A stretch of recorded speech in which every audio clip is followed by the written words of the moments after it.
আসসালামু আলাইকুম। বর্তমান পরিস্থিতি মানুষের এমন অবস্থা যে মানুষ তাদের জীবন জীবিকা চালনায় কষ্ট হয়ে যাচ্ছে, বেকারত্ব ক্রমান্বয়ে বৃদ্ধি পাচ্ছে এবং সম্পদ কক্ষীগত হচ্ছে। এই অবস্থা থেকে পরিত্রাণের জন্য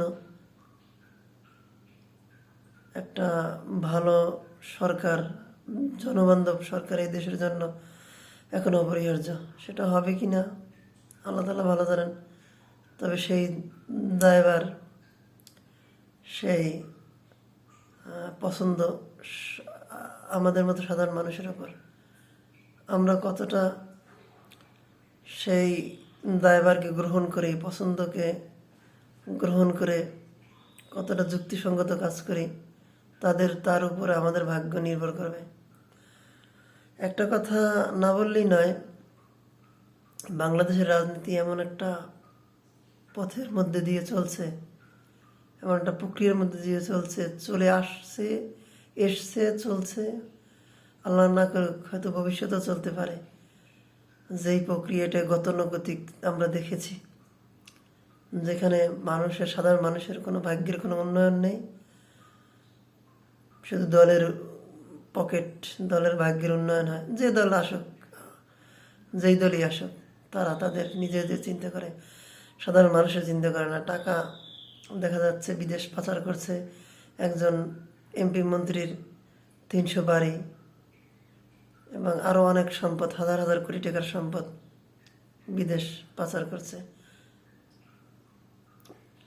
হয়তো সামনে যদি এমনটা হয়, তাহলে আমাদের সাধারণ মানুষের ভাগ্য হয়তো কখনোই পরিবর্তন হবে না।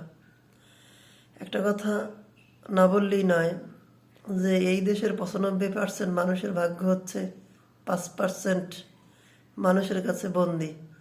আমরা 95% মানুষ 5% মানুষের কাছে কুক্ষিগত বন্দি। তাদের স্বার্থান্বেষিতার কারণে তারা রাজনীতি করে নিজেদের পকেট, নিজেদের পেট ভরানোর জন্য। তারা তাদের রাজনীতি করে তাদের স্বার্থের জন্য। আমরা সাধারণ মানুষ সবসময় বঞ্চিত হই। যদি আমরা সিদ্ধান্তে ভুল করি, যদি আমরা ভুল জায়গায় আমাদের মূল্যবান ভোট প্রদান করি, হয়তো সামনেও আমাদের এমনটি হবে। আমরা 5% মানুষের কাছে 95% মানুষ বন্দী থাকব। অথচ আমরা আমাদের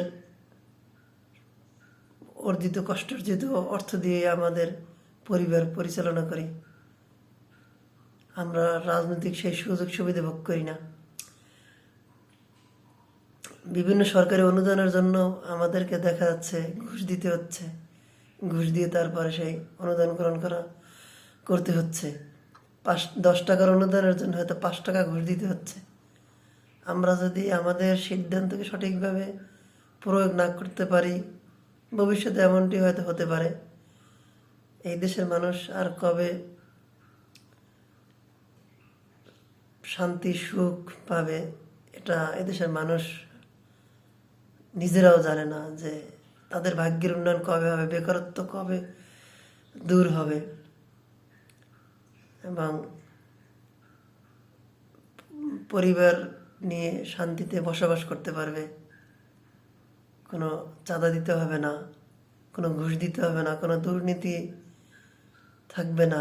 এরকমের সমাজ, এরকমের রাষ্ট্র এদেশে কবে কায়েম হবে, সেটা আদৌ বোঝা সম্ভব না। এই জন্য সম্ভব না যে আমরা গতানুগতিক রাজনীতির মধ্যে আটকে আছি। আমরা সঠিক প্রার্থী ব্যক্তিকে খুঁজে পাইনি এতদিন। হয়তো সামনে আমরা পেয়েও যেতে পারি। সামনে ইসলামী কোনো শক্তি উত্থাপন হবে জনগণের সামনে, সাথে সেদিক দিয়ে আমরা হয়তো একটা ভালো বিকল্প রাস্তা পেয়ে যেতে পারি। এবং সেটা যদি আমি পেয়েই যাই, আমরা যদি সেটিকে কাজে লাগাই, তাহলে হয়তো আমাদের ভাগ্যের উন্নয়ন হবে।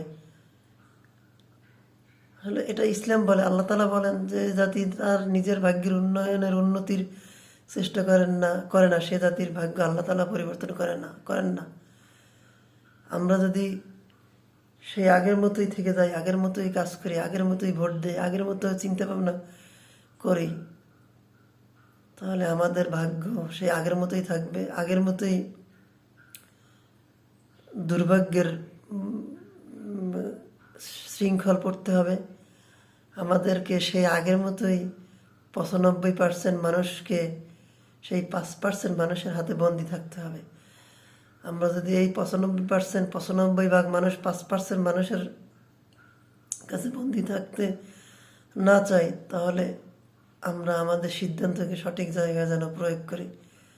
যে ব্যক্তি আমাদের জন্য ভালো, যে মানুষটি আমাদের দেশের জন্য ভালো, দশের জন্য ভালো, সাধারণের জন্য ভালো, দুর্নীতি মুক্ত, চাঁদাবাজ মুক্ত, সন্ত্রাস মুক্ত, অর্থ পাচার মুক্ত, এরকমের এই ধরনের প্রার্থীকে ব্যক্তিকে যদি আমরা ভোট দিই এবং সে যদি ক্ষমতায় আসে, হয়তো বা আমাদের ভাগ্যের উন্নয়ন হলেও হতে পারে এবং হওয়ার সম্ভাবনাটাই বেশি।